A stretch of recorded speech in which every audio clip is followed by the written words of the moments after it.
eu não acredito que a postura do Corinthians vai ser de ir pra cima do Flamengo. Eu acho que o Corinthians, ele vai jogar primeiro pelo empate, se der pra marcar um gol, vai marcar, até pela postura que o Jair Ventura vem mostrando aí desde que chegou ao Corinthians e da carreira dele mesmo.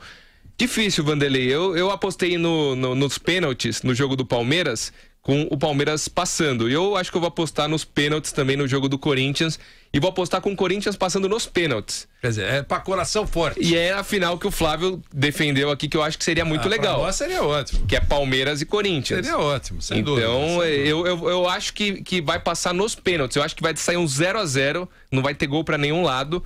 O Flamengo também não vive aquele momento espetacular, né? E a decisão vai ser definida nas penalidades. Tomara, viu? Tomara. Quando acontecer, você vai falar... O Vanderlei tá soltando rojões. Que era aquele, sabe, que de goleiro defende. Nada de coisa fraca.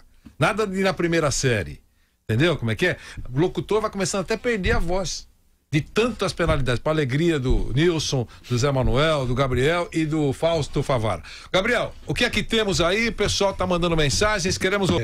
O primeiro turno foi uma das coisas mais vergonhosas que eu vi em termos de futebol. Foi um assinte a camisa do Corinthians. Tá falando, né? Foi um assinte a camisa do Corinthians. O Corinthians não pode jogar como jogou lá. Ele jogou como um time insignificante, como um timeco, com medo. Corinthians não existe medo. O Corinthians foi fundado em 1910, um time de operários. Eles não tiveram medo de carpir um terreno próprio. Eles não tiveram medo de pedir camisa pro Pano, pros caras lá da região do Bom Retiro, para fazer uma camisa parecida com o Corinthians Casual, que era tão miserável que ela era creme e ficou branca por causa da chuva. Um pano vagabundo. Quando ele não teve medo de jogar com camisa vagabunda em campo de várzea, não teve medo de brigar contra a estrutura grandona que não permitia que time pobre entrasse, porque o futebol era da elite. E ele foi brigar, disputou um campeonato de várzea e obrigou os grandões a aceitarem a presença dele, porque senão o futebol ia virar um futebol, a elite ia ser excluída. O Corinthians conseguiu isso. Um time pobre, que não era aceito pela elite, ele fez um campeonato paralelo, aí a divisão do futebol por isso em duas fases, e fez os grandões irem atrás dele, porque senão ia acabar o futebol dos riquinhos. Então esse é o Corinthians.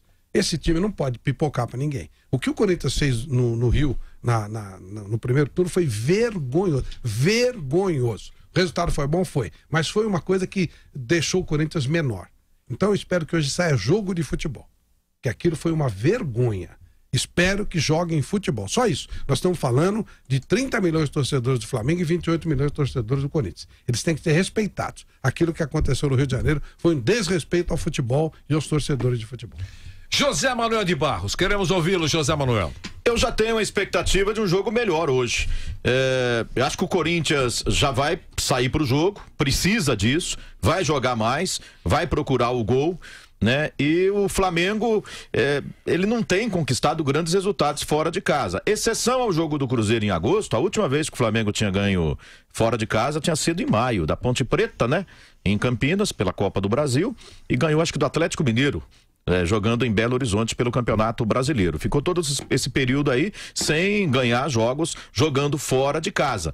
É por isso que eu tô apostando também nos pênaltis para o jogo de Itaquera. Se valeu como ensaio o jogo do Corinthians contra o Internacional, então não há tanto ânimo assim para que ele chegue, se imponha e conquiste uma grande vitória contra o Flamengo.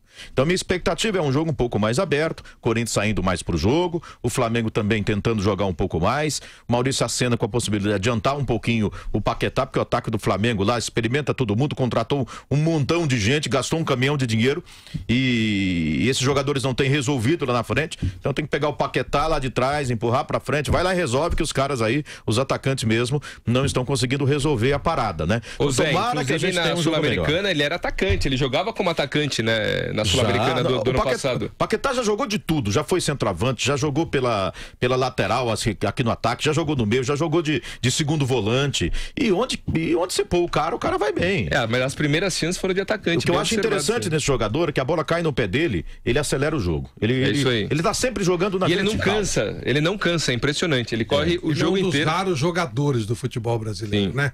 Ele é muito bom jogador. Pseudo-jogador. Não, ele é jogador. Esse é o jogador de futebol. Esse realmente eu respeito. Eu arriscaria dizer que ele é um dos 2, 3 jogadores de verdade mesmo.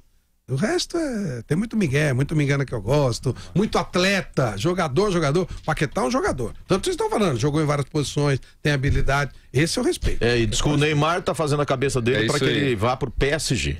Mas dizem que o United também está interessado. Ele tem que cair fora mesmo. Já para janeiro, daqui a pouco ele vai cair nesse lugar comum. Começando, ele vai disputar campeonato carioca? Não dá, né?